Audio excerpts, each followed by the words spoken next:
And then,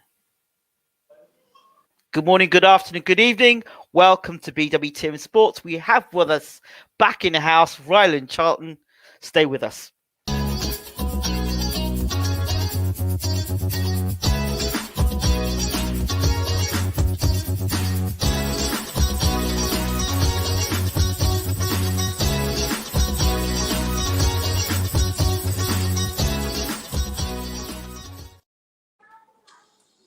Yes, that's the man himself, Rylan Charlton. We'll be bringing him in the room shortly. Let me get myself back on camera because now I've lost myself. There you go. I'm on camera. There we go. Good morning, good afternoon, good evening, and welcome to BWTM Sports. We have with us all the way from the UK again, Rylan Charlton. How are you, champ? I'm very well, thank you. How are you doing? I'm good. I'm good. It's been a while since like the fight and then the subsequently what happened afterwards and the changes. So let's talk about it. Fabio MARKU was correct. Am I correct in saying that? Yeah, that was my last fight. Yeah, FLORIAN. That was the last fight. I don't really want to go back there too much. Not much fighters want to go back to those points, but not really. But I have to say that that wasn't your fighting weight. And you just signed for Matchroom after a fantastic knockout performance before that.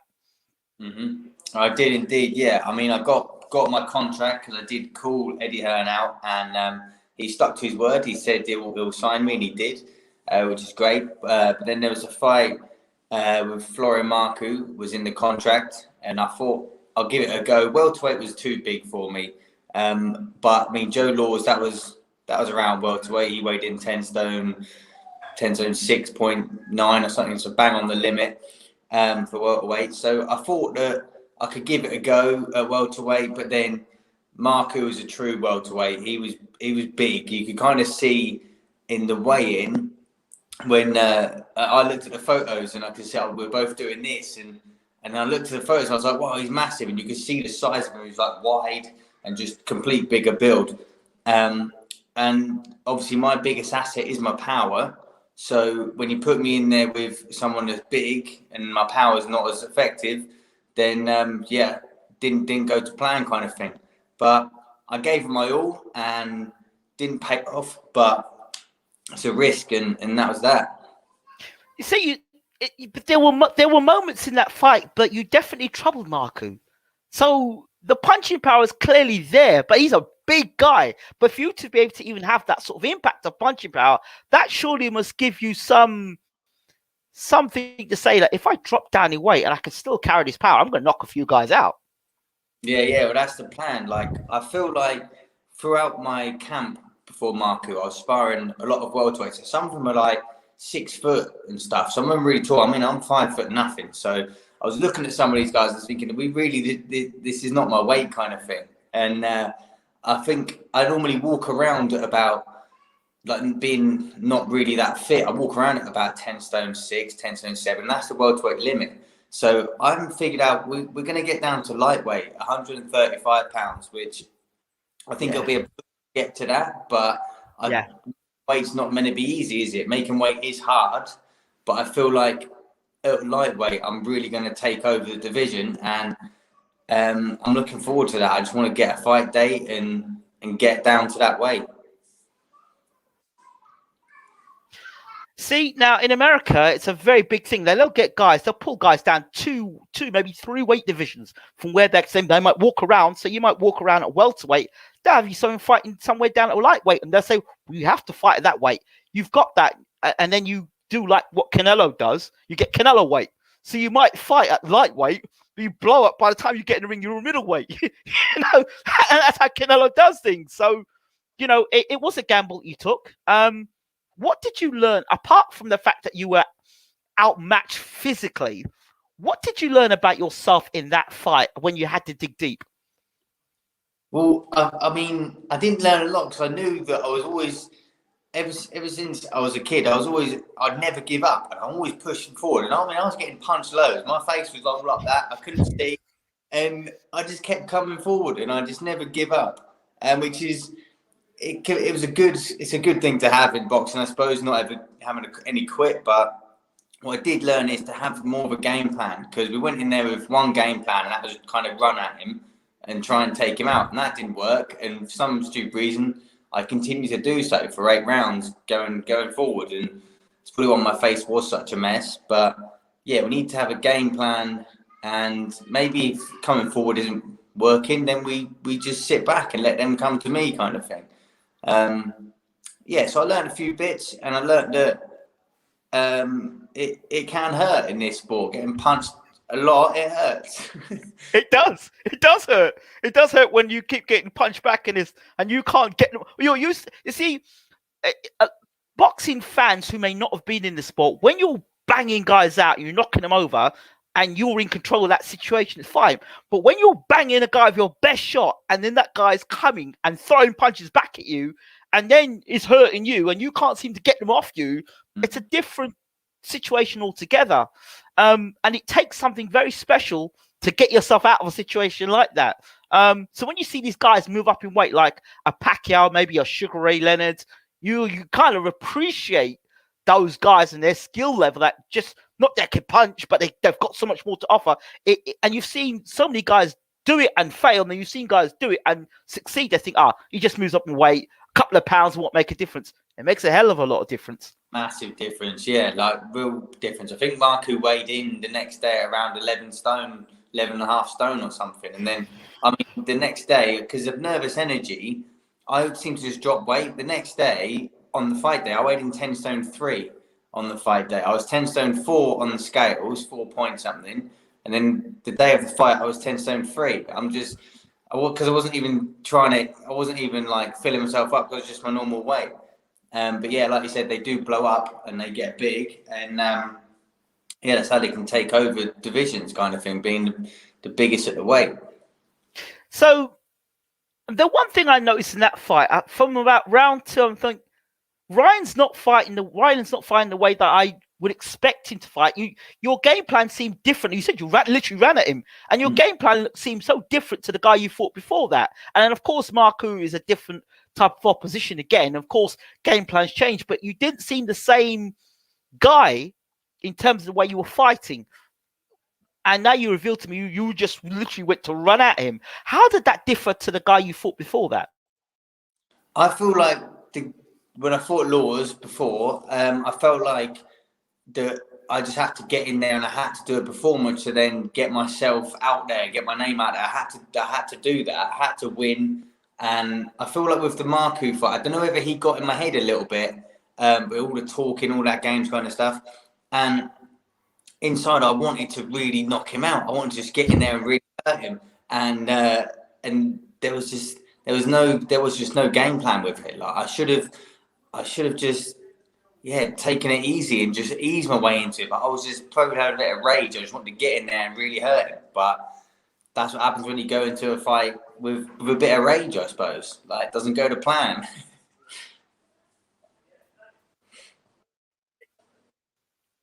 It doesn't. It doesn't. It goes to planning plan. Of course, you know firsthand that doesn't quite work out. But it's probably made you a better fighter now because of that. Because let's just say, for example, you banged him over. Then next, what? Would you have been saying you wanted to fight Sean Porter and Errol Spence next? What would have happened then? Well, yeah, that's the thing. Like, I feel like everything happens for a reason, and that fight was meant to happen. But then I was meant to get beaten. I was meant to see that I'm at the wrong weight. Like, if I had beat Marku, then they would have been like, right, now you've got this other welterweight, that welterweight, and it's like, right, I really shouldn't be at welterweight. So there needed to be that for me to then realise this isn't the weight for me to fight at. And that was that. And now we'll be fighting at lightweight, and that's the weight I should be at. And then now we can really push forward with my career instead of being a stepping stone for other guys. Yeah. When did you realise that, hold on, I'm a stepping stone tonight? When did you realise that when you were on the stool? Did you realise that when you were in the ring? Or did you realise that when you were signing the contract? I realised it when I was signing the contract. I knew I was bait again, but it was also like, it was a fight that I thought I could maybe win it. Like, when his performance... It was a gamble. Yeah, Marku performed pretty badly against a guy called Jamie Stewart. and Yes. and he got the draw against him. I think he probably deserved to win it, but he got the draw. And as I watched that, I thought, God, I can do this, guy. I've signed that contract easy. And then he obviously switched on from the last performance, and yeah, he pulled out a good performance. But yeah, it was a risk and didn't pay off. Okay, so let's move on from that now. So you those things have happened. You've lost the fight. Now, I was fortunate enough to be in a dressing room out minutes after Bermane Stiverne had lost to Joe Joyce. So you're seeing a person, literally a fighter, in a dressing room with a towel over their head. There's no fans. There's no reporters. It's you and your trainer and maybe your loved ones right there. In that moment, what's going through your head? Well, I was straight into the back of an ambulance, and I went straight to hospital because I broke my orbital socket in 2 places and a cheekbone. Wow. Yeah, I was just sat in the back of the ambulance thinking, what happened? Yeah, it's a bit weird because when you're winning, everyone's all around you, but then you're losing. I'm laying in the hospital bed. I was just glad that I was all right, to be honest. I know it was just a few broken bones, but I was just glad that I was, all well and stuff. That was all I really cared about. But it's a little bit. I was on a bit of a downer for probably while I was recovering, but it's no big deal. Losing wasn't like I thought it'd be. Like losing that, everyone's like wanted to keep their norm and stuff. Yeah, and all that, and I didn't really care. I mean, I've been in fights with actual opponents that are coming to win. Like if anyone can have an unbeaten record fighting, say like journeyman and guys that are there to lose. I've fought actual people and I've got a loss. It's one of them things, and I wasn't too fussed about it really. All I was fussed about was getting healed up, getting my health back to normal, and then cracking on again. Okay, the orbital bone. Now, we've had Daniel Dubois, we've had Kell Brook, and we've had recently Billy Joe Saunders. Your thoughts on that, the way fans have talked about orbital bones, and when that's been said, do you put yourself in that same room as well? When fans are saying, he quit, he didn't want it, he's looking for a way out. What do you feel about that? Well, I'll be really honest with this one.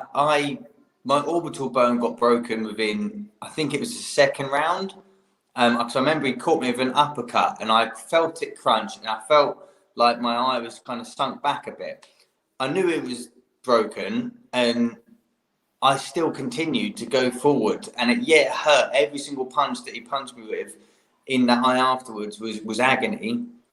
But I just feel like when I was in there, I thought, I'm in there. I'm in this now. I have to just keep going. I've never known any quitting me kind of thing. And as much as I wanted to, like when the towel got thrown in, I was pretended like, what'd you do that for? But I was thinking, we should have done that 4 rounds ago. Glad that it came in because my face was hurting. I knew I'd had enough, but I will always continue going. And people that like the bias, it does hurt. I don't blame anyone for quitting like that. Like I should have done. I don't blame anyone for quitting. People say, it's quitters and all this kind of stuff. It's not. If you don't want to do it, you don't want to do it. And it hurt every punch in that face. And I wanted to do it, but I haven't got that bit in my brain to tell me to quit. I suppose. Right. There's some guys. I remember Nigel Benn. He said the more I got hit, like the more I wanted to fight. Some guys like to feel. There's some guys who are crazy enough to like the pain to go through that, and there are some guys who feel the pain and no, I'll fight another day. So what is it with you? It's I obviously I hate getting hit. I'm not a fan of it, but once I do get hit, I think, I'm going to get you back. I want to get you back. Like you keep hitting me, I'm going to hit you even more, kind of thing. I suppose that's it. I just want to keep coming, and I'm very competitive. I want to win. And I mean, if I take 10 shots on the way in to land that one to finish them, I'm happy taking them shots as long as I win it. So obviously now that has happened. We move on. You've healed up. What's the process from then? Because obviously things have changed. What happened between that, the healing up process, and now? Take us through what's happened, the changes. So it was nice to get a good message from Eddie Hearn. He sent me a message after the fight and said, great performance, and we'll go again at 140. So said already we'll drop the weight down, because he could see that the weight was too big for me. So it was nice to hear that from him. And then I decided to change trainers. I know a lot of people do that. I wasn't blaming my trainer at that point. I just thought, let's try something new. Like, I'd been with my previous trainer for years, and before that I was with his father, who trained me as an amateur. So I've been with the same people for pretty much my whole boxing career, and I decided I've had this loss now, so let's really try and change it up. And I've gone with Carl Greaves, and he obviously trains Avanesian, and who's on the main event. And that guy is very good, and I've sparred him a few times, and I thought, like, Carl Greaves has built him into this machine kind of thing. So I think I want some of that. So yeah, I've changed trainers, and I've just been recovering and just training, and just now we're all good and we're all ready to go, and we're just waiting for a fight date to be announced. So I've been watching you training, not lurking, but I've been watching you training through Instagram, and see you posting your things, beast mode, and I've seen all that stuff, and you really look revitalized and like a guy who's really going for it. What do you call what you're doing now your drawing board? Because I've never seen a boxer's drawing board. In fact, I've never seen a drawing board for a boxer. So let's say you're going back to the drawing board. Was that your proverbial drawing board or what? Like what do you mean? Like drawing board of in? Well, boxers say, "Oh, what? No, we're boxing. You know what? I suffered a loss. We're the team. We're going back to the drawing board. We're going to go back to the basics." Right. And then the next fight, you see them fight exactly the same way as they fought the fight before. I said, "Well, where's the drawing board?" So for you, what's your drawing board? I literally I needed to learn a lot. Kind of thing. I need to learn a lot for this next fight. I will come back a different fighter, because I can't afford to not, kind of thing. I'd say with losing in this game, I've probably got one more loss to me in this game, kind of thing. So this has to change now. There will be none of this running forward, loading up with these huge shots and wasting energy, and dropping the weight. These lightweights are quicker. So I've been working on my speed. I've been working on my footwork. I've been working on stuff that, instead of just coming forward, like navigating the ring properly. So yeah, the difference, you will notice the difference in my next fight at a lighter weight. It's going to be speedier. It's going to be faster footwork, all that kind of stuff. And it's not going to be raw power and just swinging, because that doesn't work anymore. Well, now you go up the levels, you need to be educated with the boxing. Yeah, that is something that you've learned is going to certainly make you a better fighter. I remember seeing you, I've said to you before, when I first saw you fight, I thought, this guy's got something about him special. And I don't say that often about a lot of fighters, but I say this guy has got something special. Mind you, Terence Crawford, Keith Thurman, Alexander Usyk, they're not bad calls, I'd say. So there's some X factor about you. And you've actually done something which is, instead of carrying on doing the same old things, not working, you've made the adjustments and said, hey, this isn't good enough. I need to do something different. I need to change my style, because at the highest level, it's not going to work. You haven't bought into your hype so much that you're so deluded that you think this is going to get me into a world level. You've actually thought, nah, this isn't right. This is a red flag. I've got to make changes. But what was the moment that made you think, I've got to make the change? Was it going back into, did you go automatically back into training with your old trainer and that thought, no, this isn't working, and we go with a new trainer? Was it laying in a hospital bed, thought, nah, something ain't right here? Was it something that people have said to you, whispers? What was it that made you think, nah, it's time to make a change? I just thought that my trainer at the time, he had never trained any other pros. I was the only pro he'd ever trained. He was a good trainer, but he never had the experience like Carl Greaves has had. Carl Greaves has been there. He's done it. He's made the weight. and he's got other boxers that he trains. So I thought I need to get in with someone who's been there before, who's done it, who knows what he's doing, kind of thing. I think I think in the hospital bed, I did think I want to change something up here. I did think something drastic has to change, because even when I spar Conor Benn quite a bit. I sparred Joe Cordina, Martin Ward, those guys, and their boxing skill is very good. And I couldn't always rely on my power with them. Like, I'd have to really switch on and think about boxing. And with the Marku fight, I just was going for my power, and just, you cannot rely on the power the higher levels you go up, kind of thing. So I thought I need to get with someone that has changed fighters, like Carl Greaves. He's changed up Avanesian, made him beat Josh Kelly, who's like a Olympian kind of thing. So people like Josh Kelly are my biggest nightmare in boxing, like on their feet, flicking punches. And if he can make Avanesian beat him, then he can make me beat anyone, kind of thing. That's what I thought. Yeah. Well, I'd put my money on Avanesian to beat Josh Kelly personally, and I guess I got that one. Yeah, you did as well. I did, yeah, because after I sparred Avanesian, I thought, like, I played into his hands by coming forward as well, but just the power of him, and just how he was just strong and solid, and he would just rough me up. And I thought, this guy is tough as nails. And Josh Kelly, good boxer, but once someone is on top of him, I thought he's got no chance of getting away from that. Avanesian is, as far as I'm concerned, he's a world-class fighter. He's a world-class fighter and a danger to any of the top welterweights in the world. Don't care who they are. He's dangerous. On the subject of Conor Benn, you know, his fight's now been, obviously you're with Matchroom, his fight's been postponed because of the COVID. Your thoughts on that? Yeah, it's just bad, isn't it? Like, it's a shame. But this thing happens now. This whole COVID is always, it seems to go away and then come back whenever the government want to keep us inside again. I don't know, but I think it's all a bit messed up. I try not to watch the news, keep away from that negative kind of stuff. Yeah. I hear you. I'm definitely with that as well.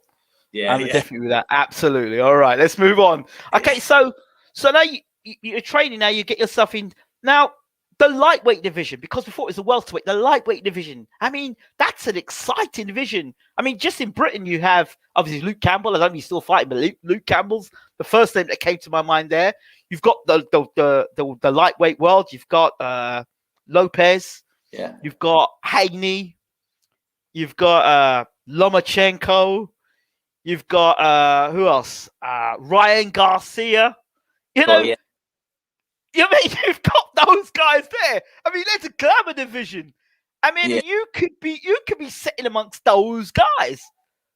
You could be amongst those guys. Think just for a second. That's like, we call it the golden years, but it's right there. You're right. You could be right in the mix of that. Yeah. You know. Yeah, I mean, brilliant. That'd be the goal, to get to those guys and beat them up, hopefully. I mean, you're a Matchroom, so I mean, it's not like the fights can't be made. Yeah. I know your promoter would have no problem sending you over to America to fight someone like Haney. No problems whatsoever. It's not like there's not a track record of that. So you better get your passport ready, mate. Yeah, get your passport ready. That's it. I need training to get into full camp. I need to get some fights under my belt, back to winning streak, and then I'll be ready for those boys. So when you mention those guys, is there anybody? I tell you, a fight I wouldn't mind watching you fighting, actually, is against yourself and Ryan Garcia. I wouldn't mind watching that. I think Ryan Garcia is very good, speedy, he must be powerful, but I think he's definitely vulnerable. That's what I'm saying. He's there to be nailed. Yeah, I think he is. I think I know. I feel like when he comes in, his chin's in the air, waiting for it.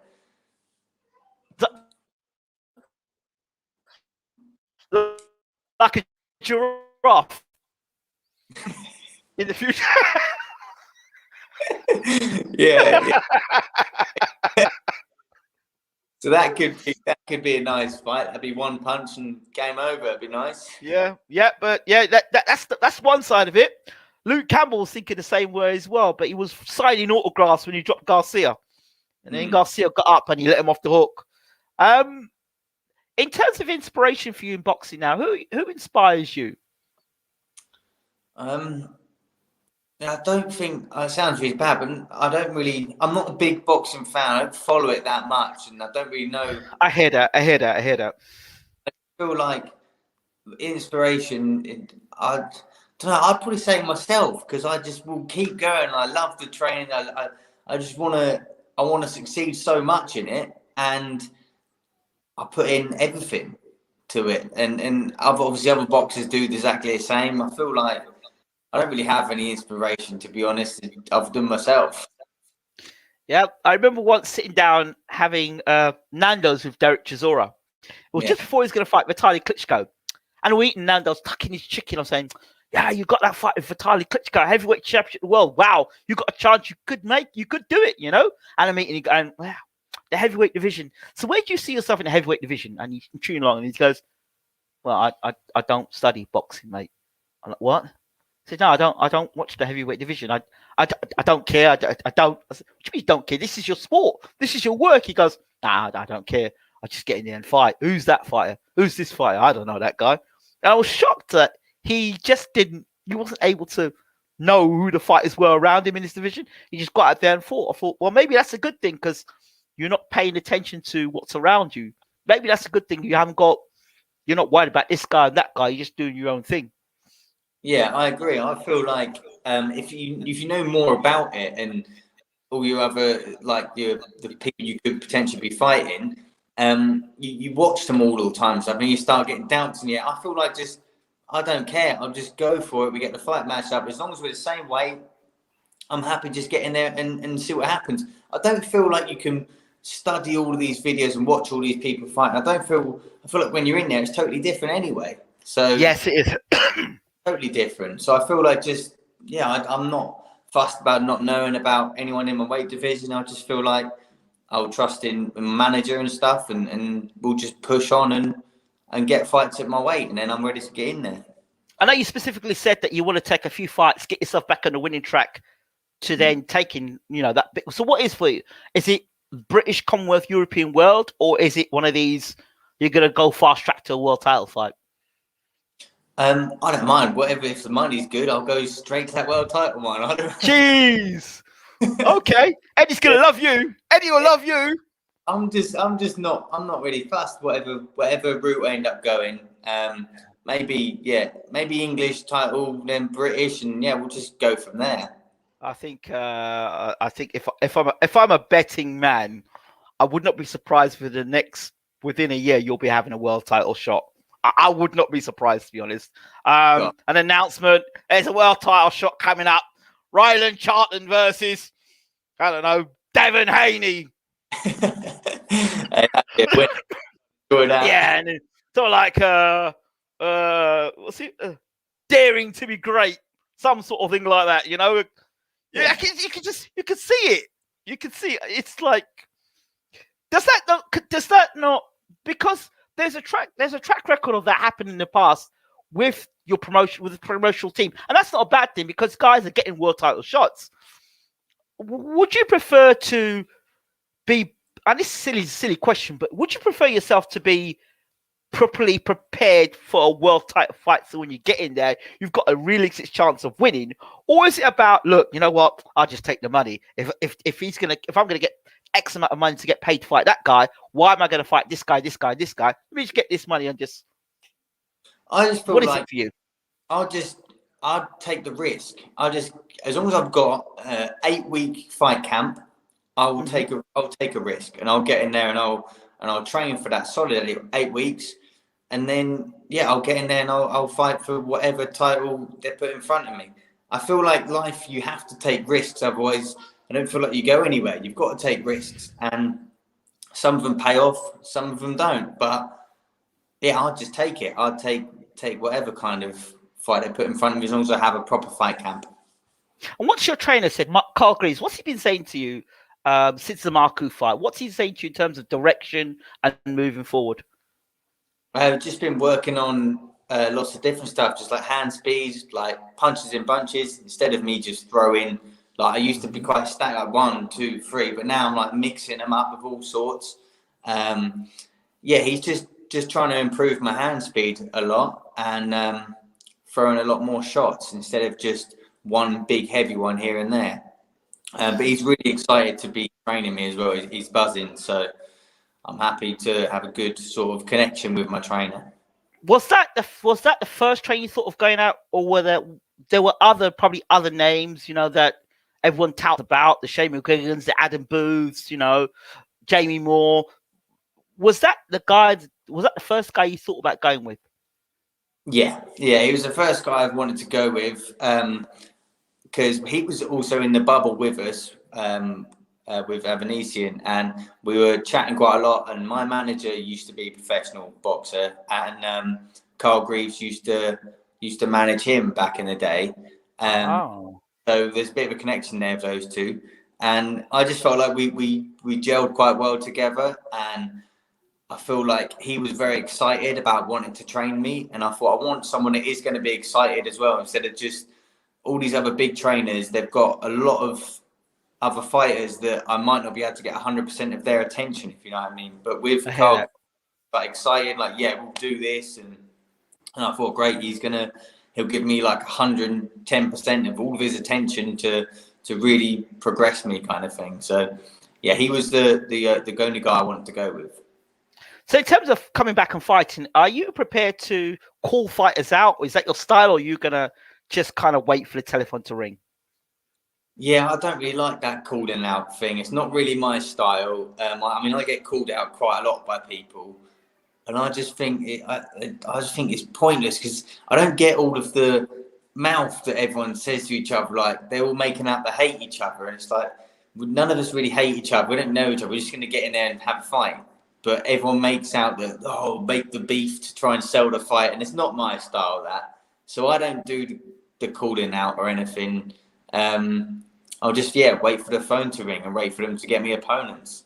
Yeah, but as you say, even with the MARKU fight, now MARKU made you just want to go out there, want to hit him on the chin. I mean, you might not call guys out, but how are you going to be able to control yourself if you get another guy who winds you up like a thing and says, right, let's have it? Then I'm definitely going to be like, let's have it. Because a lot of the stuff, when we were doing the press conference and stuff, I don't know if you saw any of the videos, but he got close to me and he tried to do the headbutt to mess around. And I was just cool as a cucumber. I just kept it chilled. And if I get people to doing it again, I'm just going to do the same back to them. And I'll wind them up as well. I'll just get into it. Normally, with the MARKU fight, I just kept my mouth shut and just thought, I'll wait until I get you Saturday night. But from now on, if I get someone like that, I'm just going to do exactly the same back, or a bit of pushing and shoving, then I'll get involved with some of that as well. I just feel like, so you'll have some of that now then. Yeah, I'm ready to do that kind of stuff if they want to do it. Hey, you know what? You're opening yourself up for a real can of worms now. People listening, oh, he wants it, does he? I'll have it. Let's go. So is there anybody you would like to that you see in British boxing in the lightweight division that you would see yourself fighting in the next 6 to 12 months? I would quite like to fight James Tennyson, because I'm a bit of a fan of him. I quite like him. I like that fight. That's a good fight. It's a cracking fight. And he's a hell of a banger, and it'll just be a bit of a war, I think. And I reckon that fight would sell, and it'd be an honour to get in the ring with him. So that's one person. Tell us, that's a good fight. That's a good fight. Yeah, I think so too. How much do you think is important for you as a... I think that, me personally, the days have gone for a fighter where they just say, got gloves, will fight. Now it's about how you sell yourself. How important is it for Rylan Charlton to sell himself, and what does that look like? Yeah, I do. The selling yourself now, it's all a lot to do with social media, isn't it? You've got to be posting, you've got to be like selling myself via the social media and stuff. Sometimes that drives me mad, because I forget to post all the time on Instagram. I feel like I'm too busy training or actually living my life, kind of thing, instead of having to try and sell myself. I do struggle doing that, really. But yeah, I guess I'm just gonna have to keep doing the posting and keep trying to sell myself. Would you ever consider getting a PR person to do your posting for you, and then you just have to worry about training? Yeah, I've considered doing that, but a little bit of me, I sometimes do enjoy like getting a photo, maybe editing it a little bit, maybe making sure that I've got my teeth whitened on there or something. I don't know.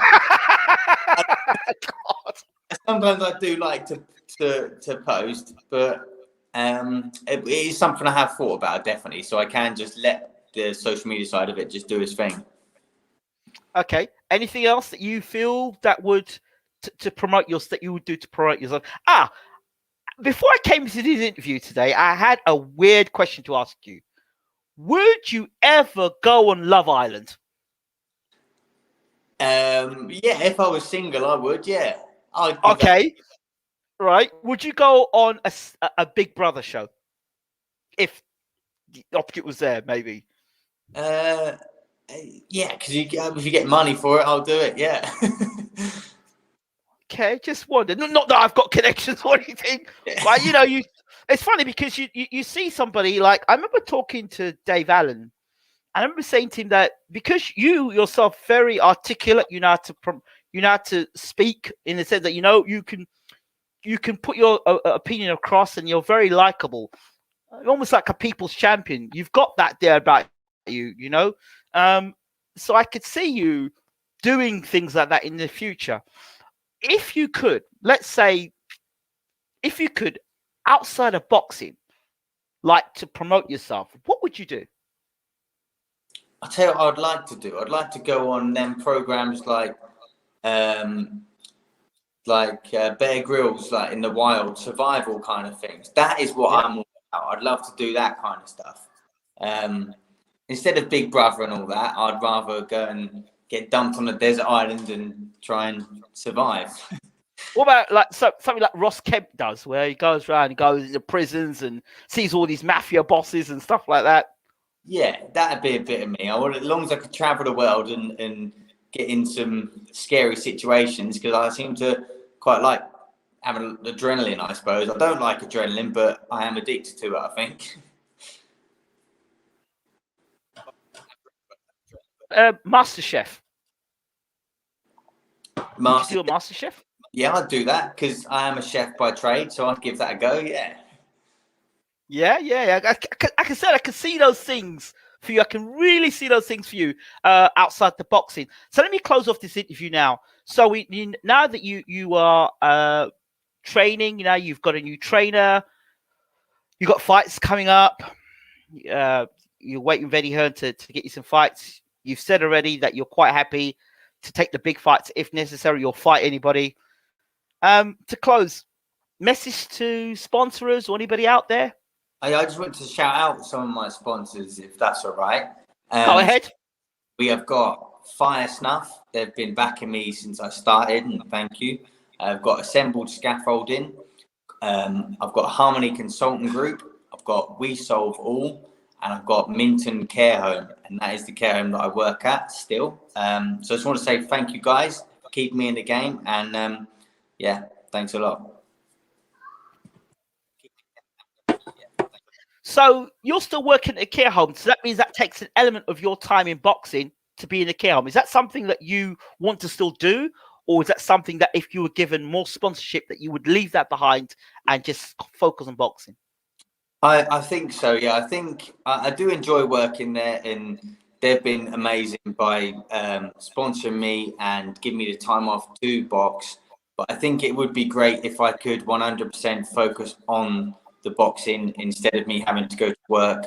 Because sometimes, I mean, I've sorted out my shifts very nicely, so I get to train quite a lot. But yeah, it'd always be better for me to wake up in the morning, do my training, rest, train again later, instead of going to work, doing an 8-hour shift, going home, then training. And yeah, it'd be easier if I could 100% focus on boxing. So if there is any sponsors out there, get in touch and yeah, Sort me out.